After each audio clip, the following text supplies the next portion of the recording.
Dr. Karen Sanchez Griego, thank you for joining us here on New Mexico in Focus.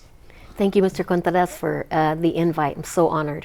I've known you for years when I was at the Albuquerque Journal, but before we get into your career here and your latest tenure at Cuba Schools, walk me through it. As an educator, you were instrumental in the expansion of Enlace in the 2000s. You guys launched a well-lauded anti-truancy program.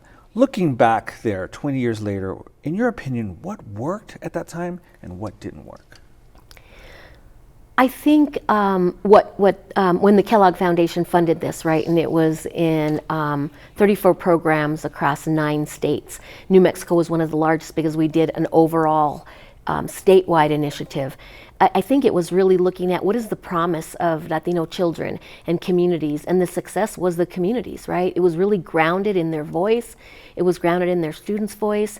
It was grounded in really trying to look at the wealth of the culture and language of that community and what their kids could bring to the forefront.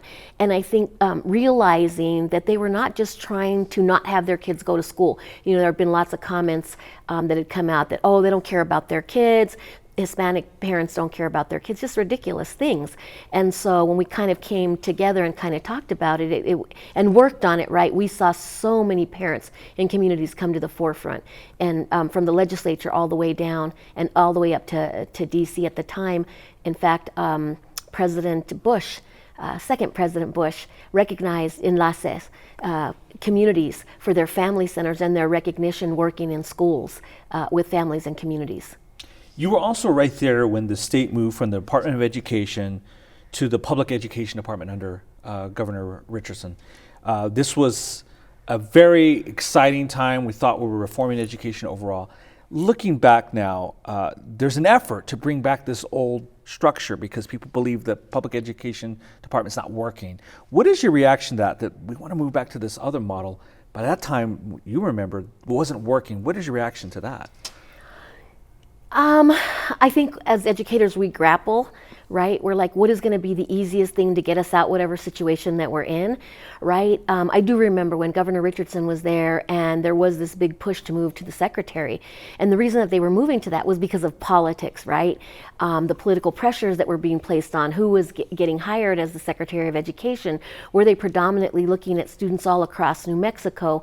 And I think the beginning impetus for this was really looking at how do we move to put a person in place that then does the work that is really instrumental for children. Not that the other secretary wasn't, but I thought it was a positive thing. You know, we were very excited about the fact that these things were going to happen. But then what we saw was there was a lot of politics that went on, right?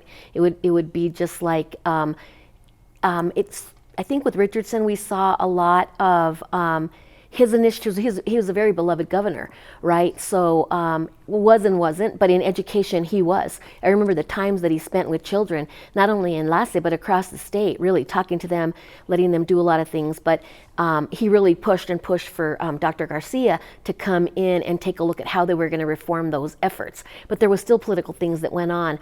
I think now, and working as a superintendent, I think and retiring here soon, is really that we've kind of lost our way, right? And so we're trying to grapple.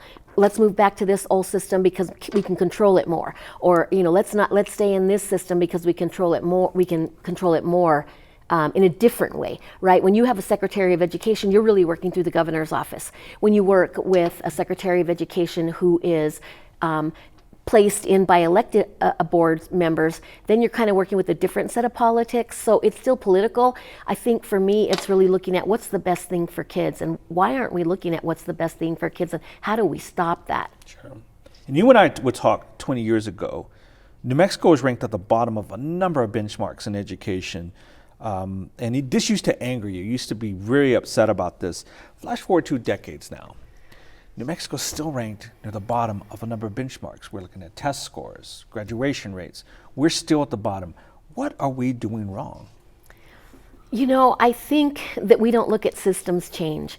I mean, one of the big things that I learned when we had done the collaborative of Enlace, and we were doing work with the law school, the medical school, lots of different organizations, and we were looking at education as the pipeline, right? You start them early when they're born, you move them up to PK-12, you move them into the different areas that they want to be, and it was still venued in career and college preparation, and kids were able to choose, but the systems never change.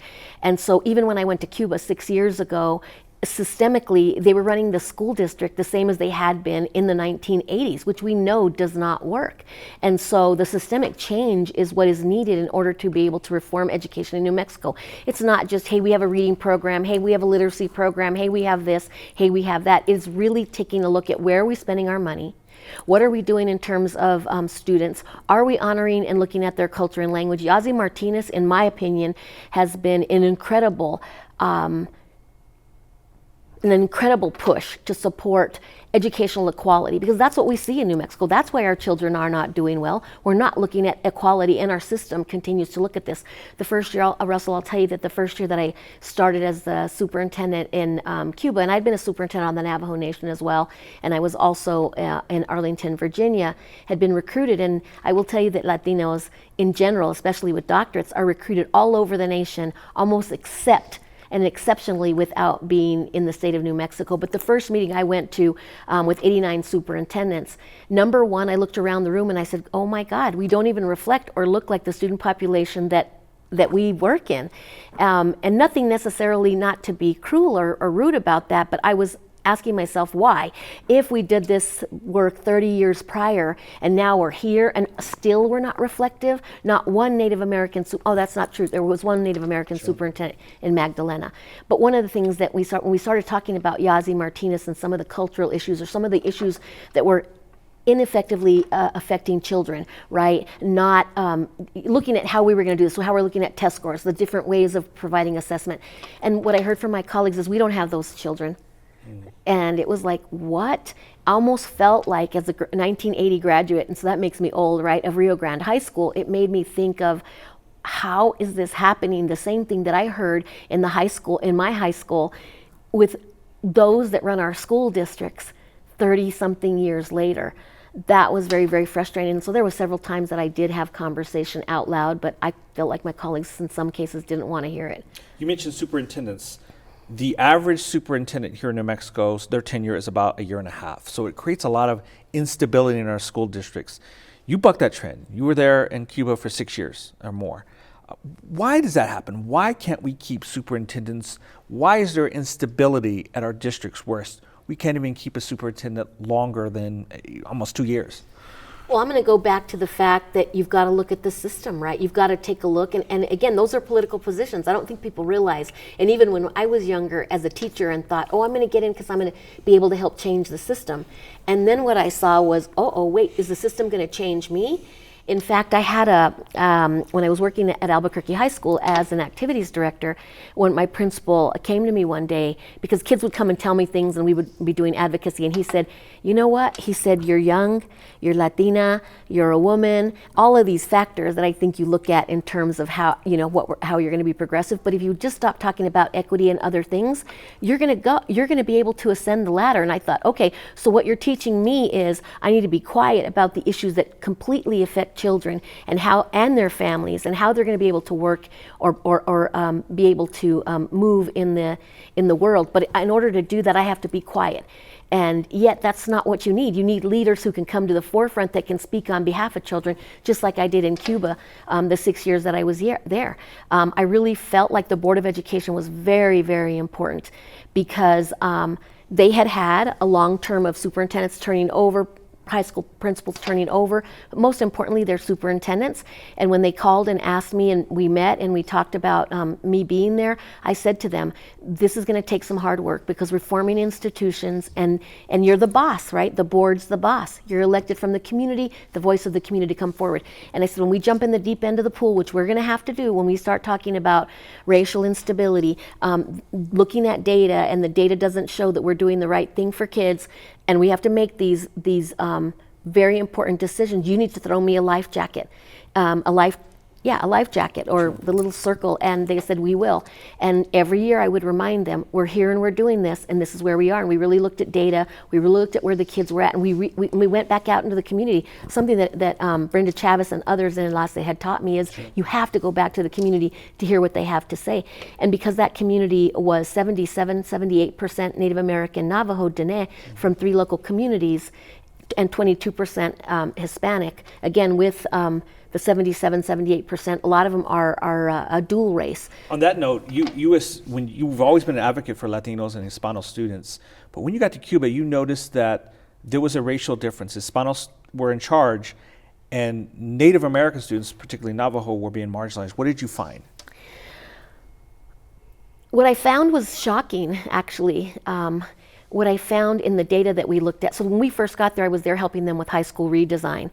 And we come and we said, can we look at the data? Well, there wasn't a data set to look at. And I'm like, how can you not have a data set when you're really looking at where your kids are at and what you're gonna do? 62% graduation rate at that time in 2018, 2019. We started pulling the data together and seeing what was happening. What we saw is that kids were being pushed out, specifically Native American kids, largely Native American boys. And when I say pushed out, I mean state laws were being used against them. Instead of helping them, they were being used against them. So they would tell me, I would be like, how come these kids are being dropped? Who's allowing you to drop these kids? Well, this is what we do. On the 10th way we drop them because of the state law on the 10 days. It's like, hold on, have we gone out to do a home visit? Have we visited their parents? Do we know what's going on? So you're basically returning to the Enlace model. Trying to figure out, because a lot of what was happening in Enlace was really grounded in looking at the beauty of the community.